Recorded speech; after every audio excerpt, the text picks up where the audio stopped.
Bonjour à tous, chers bien-aimés. Ici le pasteur Ivan Castanou. Je fais cette vidéo à l'attention du peuple de Dieu au Gabon pour me prononcer moi aussi par rapport aux mesures qui ont été édictées par le gouvernement par rapport à la reprise des cultes en présentiel à partir du 1er novembre.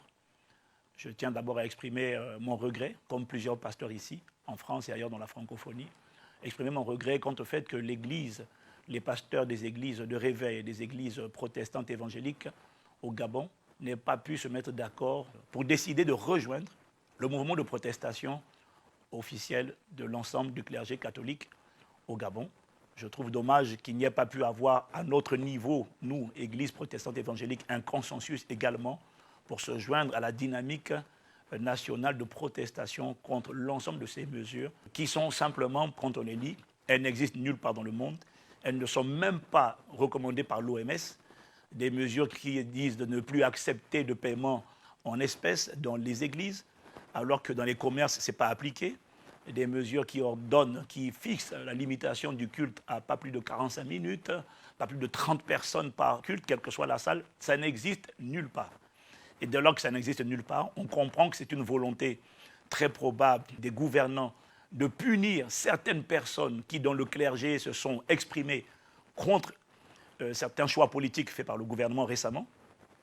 Mais toutefois, vous ne pouvez pas confondre les personnes et l'Église. L'Église, c'est une institution, c'est le corps de Christ, c'est l'ensemble de la famille de Dieu, c'est le peuple de Dieu. Vous ne pouvez pas punir le peuple de Dieu parce que le gouvernement a le devoir de permettre la liberté de culte, la liberté de conscience, et le gouvernement ne peut pas interférer sur le déroulé du culte, parce que c'est totalement séparé, c'est impossible d'interférer là-dessus.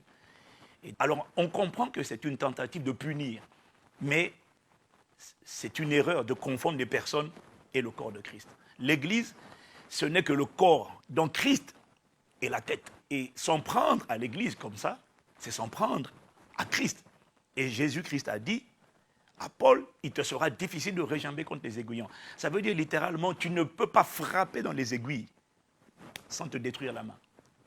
Donc nous voulons vraiment appeler les autorités du Gabon à la sagesse, à la retenue, à l'intelligence spirituelle, et nous prions pour vous que Dieu vous donne vraiment de la sagesse pour prendre les bonnes décisions et pour ne pas aller à l'encontre des intérêts de votre propre peuple, quoi.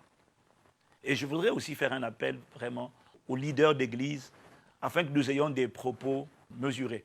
Je crois qu'on a le droit totalement de s'opposer à toutes ces mesures et de s'opposer même à certains choix politiques, comme on le fait dans tous les pays démocratiques. Mais je crois qu'aussi nous devons éviter de franchir la barrière qui consiste à injurier, mépriser l'autorité injuriée. On n'injurie pas le pouvoir, quelle que soit la nature des décisions prises. On ne peut pas injurier l'autorité. On peut désobéir à l'autorité. Parce qu'il est écrit dans Actes des Apôtres, chapitre 5, il est mieux d'obéir à Dieu plutôt qu'aux hommes. Nous préférons obéir à Dieu plutôt qu'aux hommes. On a le droit de désobéir lorsque ce à quoi on nous demande d'obéir est complètement anti-biblique. On doit, oui, désobéir, mais pas injurier l'autorité. On ne peut pas faire ça.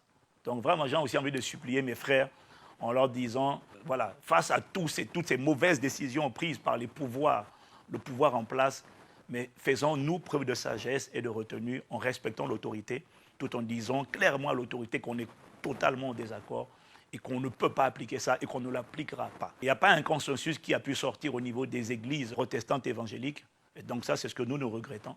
Donc chacun va aller en ordre dispersé. Il y en a qui ont décidé de reprendre le dimanche prochain, le 25, d'autres vont attendre le 1er novembre. Mais quoi qu'il en soit, le 1er novembre, personne n'appliquera.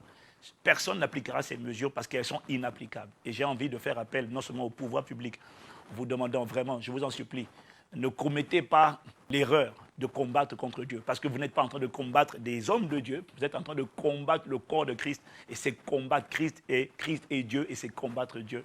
Nous vous supplions de ne pas commettre l'erreur de combattre Dieu. Ce n'est pas possible. Je vais aussi supplier les policiers, les gendarmes, les militaires, de ne pas appliquer. Si le chef de l'État, un jour, dans un pays, vous demande de tirer sur la population, vous ne le ferez pas lorsque vous avez une certaine éthique dans votre métier. Mais de la même manière, des mesures comme celle-ci, on ne peut pas les appliquer. Donc je supplie les policiers, les gendarmes, les militaires, de protester et de ne pas appliquer ça. Parce qu'en appliquant ça, vous ne feriez pas du tort à l'Église. Vous seriez en train d'attaquer Dieu. Et c'est impossible, ça. Et je vous supplie de ne pas commettre cette erreur. Ce serait très dangereux pour vous-même, pour vos familles, parce qu'on ne peut pas combattre Dieu et puis vaincre. C'est impossible.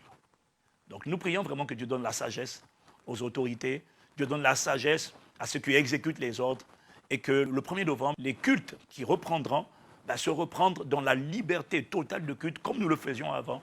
Ce soit des cultes de célébration. Et j'invite chaque église ce jour-là, pour ceux qui le font ce 25, ils le feront ce 25, ceux qui le feront le 1er, le feront le 1er. Mais j'invite chaque église à prier, à rendre grâce à Dieu, à prier pour le Gabon, à prier pour les pouvoirs, à ne pas critiquer le pouvoir, mais à prier pour le pouvoir, que Dieu donne la sagesse à ceux qui nous dirigent et que Dieu donne à ce peuple, à ce pays, des dirigeants selon son cœur. Voilà, ça c'est notre prière pour le Gabon, c'est notre prière pour l'Église. Il n'y a personne qui va s'associer à ces ordres-là, c'est impossible à respecter, on ne les respectera pas, personne ne les respectera. Mais par contre, nous respecterons les autorités et nous prierons pour les autorités. Voilà, c'est mon appel pour le Gabon, que Dieu bénisse vraiment le Gabon, que Dieu bénisse l'Église de Jésus-Christ au Gabon et prions pour la paix. Prions pour la paix. Au nom de Jésus, que Dieu vous bénisse et à très bientôt. Peace.